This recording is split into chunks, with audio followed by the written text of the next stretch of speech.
नमस्कार दोस्तों, बात करते हैं आईआरएफसी की यानी कि इंडियन रेलवे फाइनेंस कॉर्पोरेशन की 212 का स्टॉक है और 3.5% की रैली अभी तक इस स्टॉक में आई है। 116 मिलियन शेयर अभी तक स्टॉक में ट्रेड हुए हैं। बात करेंगे इस वीडियो में कितना टारगेट आपको यहां पर लेकर के चलना है। स्टॉक ऑलरेडी 500% से ज्यादा आपको इस साल में दे चुका है और इस महीने की बात की जाए तो इस महीने में भी लगभग 20% के आसपास का रिटर्न आपको मिल चुका है।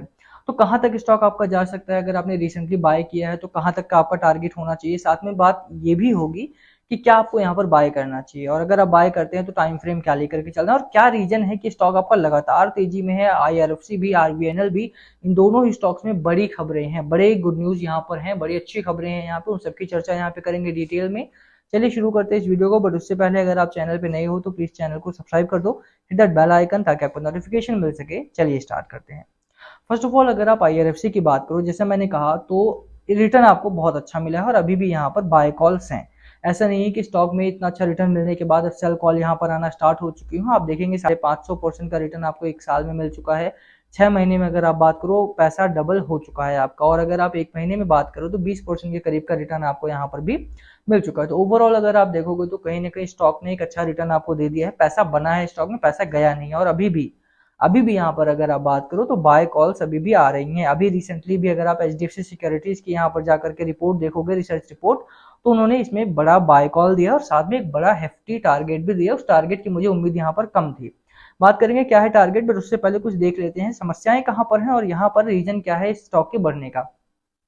एक अच्छी चीज यहाँ पर आपको समझना पड़ेगा कि स्टॉक जो है, आप देखिए यहाँ पे फाइनेंस एक्सपेंस इसके नजर डालोगे अगर आप, तो 6,478 करोड़ रुपए के आसपास का इसका रेवेन्यू है।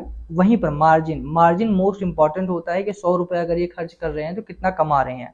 तो भैया अगर ये 100 रुपए खर्च कर रहे हैं ना तो 99.4% के आसपास का इनका मार्जिन बच जाता है उसमें से। और वहीं पर अगर आप इसका प्रॉफिट की बात करो तो यहाँ पे 17 करोड़ के आसपास का यहाँ पर एक बढ़िया 1700 करोड़ का प्रॉफिट यहाँ पर कंपनी ने बनाया था। आईआरएफसी करती क्या है, बहुत सारे लोग वीडियो करते हैं आईआरएफसी के ऊपर, बताते नहीं कि करती क्या है। भैया आईआरएफसी का जो मेन काम है ना, आरबीएनएल 550 करीब में आपका हो चुका है, 600 के करीब में आपका हो चुका है। ओवरऑल जो आरबीएनएल करती है, जितने भी प्रोजेक्ट आरबीएनएल को मिलते हैं उन सभी की जो फंडिंग है वो आईआरएफसी ही करती है। जितना भी पैसा आरबीएनएल का प्रोजेक्ट जितने भी रहते हैं वो सारा का सारा पैसा आईआरएफसी इनको लोन करता है और उस पर जो ब्याज मिलता है वो आईआरएफसी का प्योर प्रॉफिट रहता है। तो 5 साल, 10 साल, 15 साल, 20 साल का जो प्रोजेक्ट आरबीएनएल लेता है, चाहे किसी भी कंपनी का आ रहा हो इनके पास, अभी डीएमआरसी के साथ इन्होंने डायरेक्ट लिंकेज किया था, एमओयू साइन किया था, वो सारा का सारा जो पैसा होगा वो आईआरएफसी ही अपनी तरफ से फंड करेगा। और यही कारण है कि जितना पैसा आरबीएनएल में बना है अब तक, उसका लगभग उससे 100% ज्यादा पैसा ही आपका आईआरएफसी में बन चुका है इस साल में। आरबीएनएल जब चला था पिछले साल बहुत अच्छा चला, इस साल भी लगभग 150, 200, 300% का रिटर्न वहां पर मिला है। बट अगर आप आईआरएफसी की बात करो तो यहाँ पर 550% का सीधा सीधा रिटर्न आपको मिल चुका है। तो दोनों में से आप दोनों कंपनीज भी बाय कर सकते हो। आईआरएफसी मेरा फेवरेट इसलिए है यहाँ पे क्योंकि यहाँ पर लॉस होने के चांसेस थोड़े से मेरे लिए कम है, क्योंकि अभी ये एक बजट स्टॉक है, 212 रुपए में है और रिटेल इन्वेस्टर आसानी से इसको बड़ा वॉल्यूम खरीद सकता है। और दूसरी बात ये है कि यहाँ पर अगर आप देखोगे तो प्रोजेक्ट फेल होने के चांसेस कम है। कंपनी लोन दे रही है, लोन पर ब्याज आ रहा है इसका। आरबीएनएल को लोन प्रोजेक्ट कंप्लीट करने पड़ते हैं। मैं आपको आरबीएनएल की खबरें दिखाऊं थोड़ी सी अगर आपको, तो आरबीएनएल में जो प्रोजेक्ट मिलते हैं, आप देखिए आरबीएनएल यहाँ पे 30 टाइम्स होता है, मल्टीबैगर रेल विकास निगम।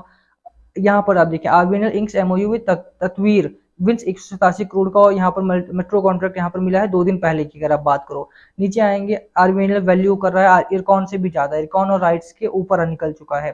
तो आरबीएनएल बहुत सारे ऑर्डर्स जीतता रहता है। ऑटो प्रॉब्लम्स एल्सवेयर, आरबीएनएल की खबरें बहुत छपती हैं। आप देखिए एक दिन पहले यहाँ पे साउथ ईस्टर्न रेलवे का भी इनको ऑर्डर मिला है। यहाँ पे RBNL gets project contract worth ₹3 crore रुपए का साउथ ईस्टर्न रेलवे से भी अभी 10 जुलाई को इनको ऑर्डर मिला है। तो जितने भी ऑर्डर इस आईआरएफसी को, जितने भी ऑर्डर यहाँ पर मिलते हैं उन सभी का पैसा आईआरएफसी में जाएगा। आरबीएनएल को जितने भी ऑर्डर मिलेंगे आईआरएफसी उनका पैसा पे करता है और यही कारण है कि यहाँ पर लगातार रैली है। अब बात करते हैं कुछ प्रोजेक्ट की, कुछ यहाँ पर कितना टारगेट आपको लेकर के चलना है, सपोर्ट लेवल कहाँ पर है और यहाँ पर स्टॉक में खरीदारी करनी चाहिए या नहीं। तो एक अच्छा स्टॉक है, बड़ा स्टॉक है और बिल्कुल यहाँ पे मुझे लगता है कंसिडरेशन में तो आपको रखना ही चाहिए।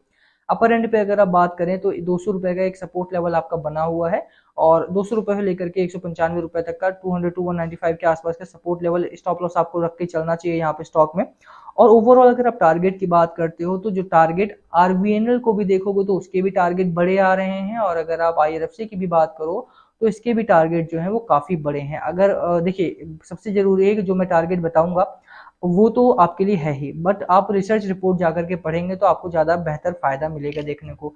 इस टाइम पर अगर आप देखेंगे तो 600-620 रुपए के करीब में आपका आरबीएनएल चल रहा है, और इसका जो टारगेट है दैट इज अराउंड 854 के आसपास का, 900 के आसपास का इसका टारगेट है। 850 से लेकर के 900 रुपए तक के टारगेट आरबीएनएल के आ रहे हैं। जबकि अगर आप आईआरएफसी की बात करो, एक बेहतरीन कंपनी 550% का रिटर्न दिया है, और इसमें अभी भी एक बड़ी रैली की संभावना बच रही है। इसी वजह से इसका जो टारगेट आ रहा है that is around 350 to 420 rupees तक के टारगेट इस स्टॉक के भी आ रहे हैं from various brokerage houses.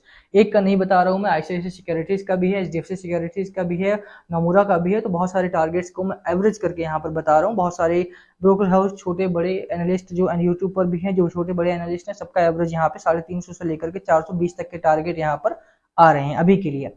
Short term to medium term to long term, 1 साल 2 साल का भी टारगेट है यहाँ पे। मेनली जो टारगेट है आपका अपर एंड पर वो 12 से लेकर के 24 महीने तक के टारगेट यहाँ पर आ रहे हैं।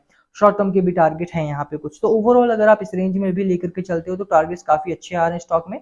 खरीदारी करनी है या नहीं करनी है ये डिसीजन आपका होना चाहिए। ऑब्वियस सी बात है कि स्टॉक बेहतरीन ट्रैजेक्टरी पर है, ऐसे में इसको अगर आप कोई स्टॉक ढूंढ रहे हैं खरीदारी करने के लिए तो बिल्कुल आप इसको कंसीडर कर सकते हैं। एक बड़ी खबर ये भी है कि आईआरएफसी या फिर आरबीएनएल में तेजी क्यों देखने को मिल रही है बजट से पहले। बजट से पहले इसलिए क्योंकि 11.11 लाख करोड़ रुपए के आसपास का जो इन्वेस्टमेंट है वो गवर्नमेंट ऑफ इंडिया इंफ्रा पर करने वाली है। यानी इंफ्रा पे इस बार काफी बढ़िया पैसा आने वाला है, और यही रीजन है कि अगर आप बात करेंगे तो लगातार स्टॉक को लेकर के चर्चा भी बढ़ी है और यहाँ पे स्टॉक में रैली भी बढ़ी है। अच्छी बात यह है कि सिर्फ रेलवे में अगर आप देखें तो गवर्नमेंट ऑफ इंडिया ने 2.5 लाख करोड़ रुपए के आसपास का इन्वेस्टमेंट यहाँ पे अनाउंस किया था इंटरिम बजट में, और इसको लगभग 8% से बढ़ाने की बात भी चल रही है। और यही कारण है कि यहाँ पर रेलवे में खासतौर पर अगर आप देखें, आईआरएफसी हो गया, आरबीएनएल हो गया, इरकॉन हो गया, राइट्स हो गया, इन सभी में एक अच्छी रैली है। साथ में शिप बिल्डर, शिप वाले जो स्टॉक है आपके, मजगांव डॉक हो गया, शिप बिल्डिंग होगी, इंजीनियर्स इंडिया हो गया, इनमें भी एक बड़ी रैली देखने को मिल रही है। तो ओवरऑल अभी इंफ्रा वाले स्टॉक फोकस में है। इंफ्रा वाले स्टॉक में पैसा लगा करके आप पैसा बना सकते हो। आईआरएफसी का टारगेट भी बता दिया, टाइम फ्रेम भी बता दिया। बाकी और कोई सवाल हो तो आप कमेंट करके पूछ सकते हो। किसी भी स्टॉक में फंसे हुए हो तो कमेंट करना, हम उस पर वीडियो करने की कोशिश करेंगे। Thank you for watching and yes please comment below करके पूछना हो तो लास्ट कॉल हमेशा आपका होना चाहिए। क्या है आपकी स्ट्रैटेजी स्टॉक को लेकर, प्लीज कमेंट करके शेयर करना वीडियो को। Thank you again.